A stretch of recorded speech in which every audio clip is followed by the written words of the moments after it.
Let me talk to you guys real quick about something that's been bothering me for fucking years. Mobile games piss me off. Free to play games in general piss me the fuck off while they're microtransactions. I'm not saying all microtransactions are bad. I'm not saying I don't understand why they exist.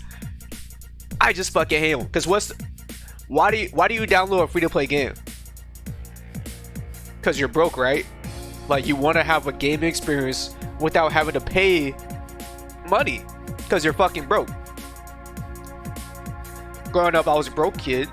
My parents never bought me games because like every game is like $60. We were fucking poor.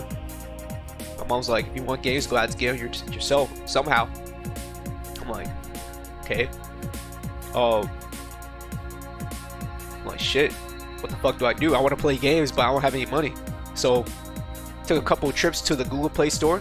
Never came back. I was wild at playing Clash of Clans and Brave Frontier every single fucking day. But shit like microtransactions were completely fucking me. Let me give you an example. I'm playing Clash of Clans, having a good time, building up my base and everything in. And I'm trying to upgrade my wall, right? I think it was around like level 7, level 8, and they're telling me I gotta wait like 5, 6, 7 fucking days for my upgrade. Oh wait, but here's the catch. You can speed up the process by paying gems. Gems are in-game currency that you get from using real life currency. You can get them from in-game stuff like achievements and stuff, but they give you a very, very low amount of gems compared to the amount you can get from paying money. So it was fucking crazy. I realized it was bullshit. I stopped playing. It was just confusing to me because I'm like, bro, I downloaded this game because I'm broke. Why are you asking me for money? And I started noticing more as I got older, and I started getting money. Got myself a low job on the later years of high school, and that's where Fire Emblem Heroes came out. I'm playing that shit every single fucking day, trying to get. I wasn't trying to get the best units. I wasn't trying to get the most competitive units. I'm trying to get the hottest units, bruh. Constantly rolling, trying to get Summer Robin, Summer Lucina, wherever the fuck. Any unit, any female unit that showed a little scare, right? But it was like whoever was behind that game was like dangling a bone in front of me. It was crazy. Yeah, I understand that these games gotta make their money somehow, but some games like those people running Clash of Clans, Clash Royale, them niggas take it too far, bruh. But and other shit like gacha games by making drop rates super low. I'm looking at you, Genshin Impact, or playing upgrades behind a paywall. That's why I'm fucking pissed. I'd rather pay 60 plus bucks for a complete one-off experience rather than download a free game that's constantly holding their hands out and maybe give me what I want in exchange. Like, it's fucking crazy. I'd rather pay money for a good experience than like, because it's like these games are fucking lying to me. You say you're free to play, but I gotta buy everything. I gotta buy all the content in the game? That's crazy. Nah, fuck that.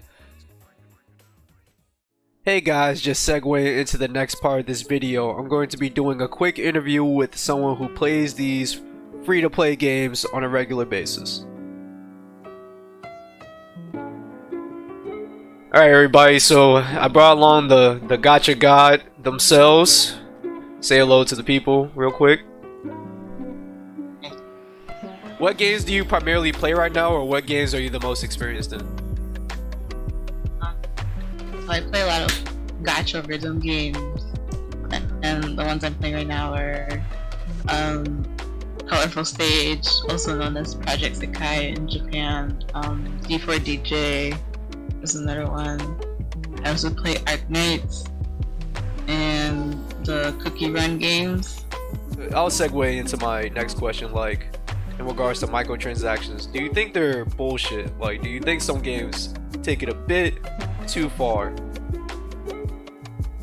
Yeah, there's a lot of games that definitely they're primarily like all gacha games, like they just want to make money, right? Like that's the primary goal of like any like business or product. Yeah. And some games definitely put it more in your face than others. especially if their whole premise on like the gameplay is like pay to win. Like if you just like buy this package with like OP like gear and stuff for your like characters and stuff, and like those are like exclusive to like paying with money and not like being able to get them in the game anywhere else. Like that's one of the ways that companies try to like get people to like spend money with like exclusivity. But then there's another argument where it's like, oh, people who pay money, like they deserve to like get some like exclusivity perhaps.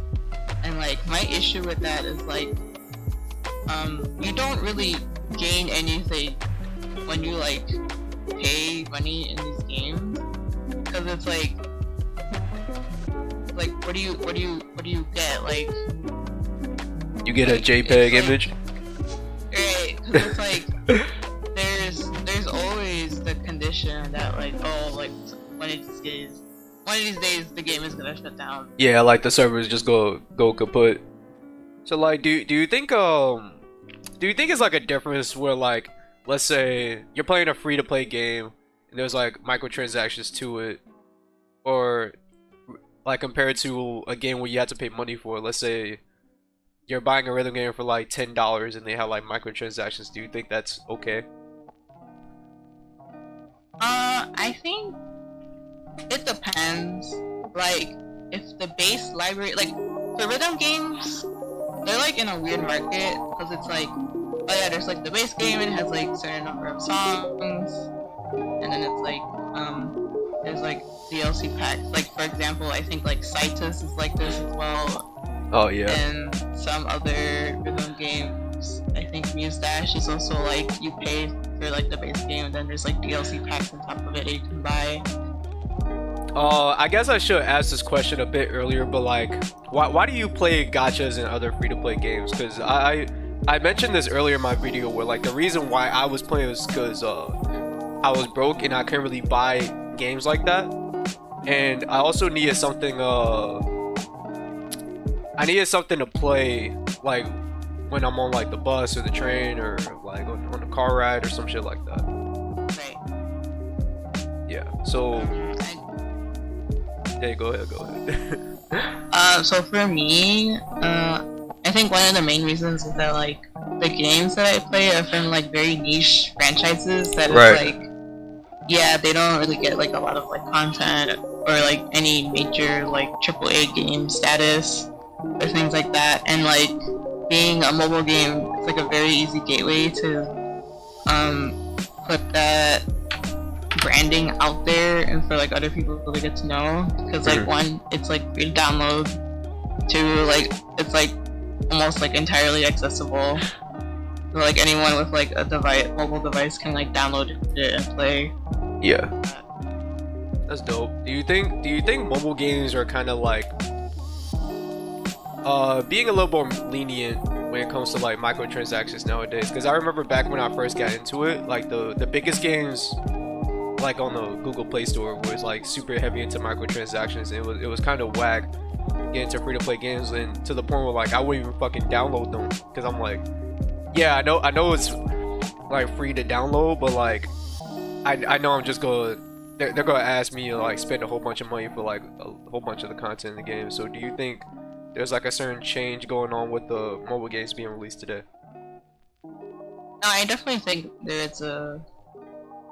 there's been like progress in terms of like making it like more accessible to like free to play players, or like players who like don't have a lot of money to like spend on like transactions here and there. Right. Like one of the primary examples I have is like I don't know if you know about like the Love Live franchise, but they started out as like one of the very first like mobile idol rhythm games in the market.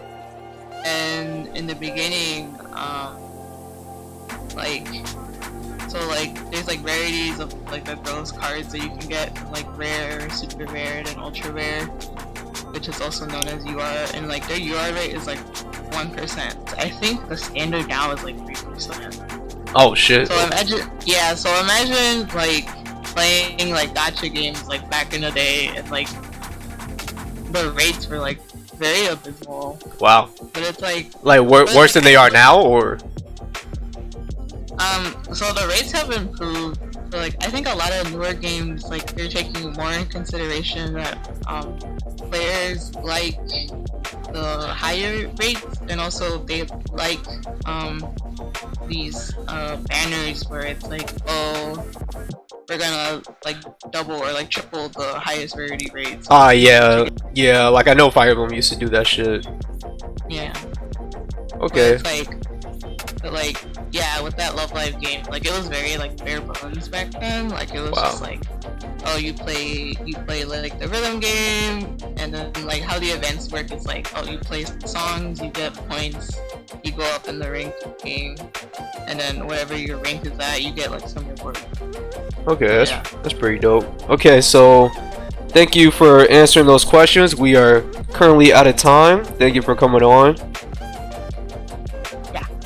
All right.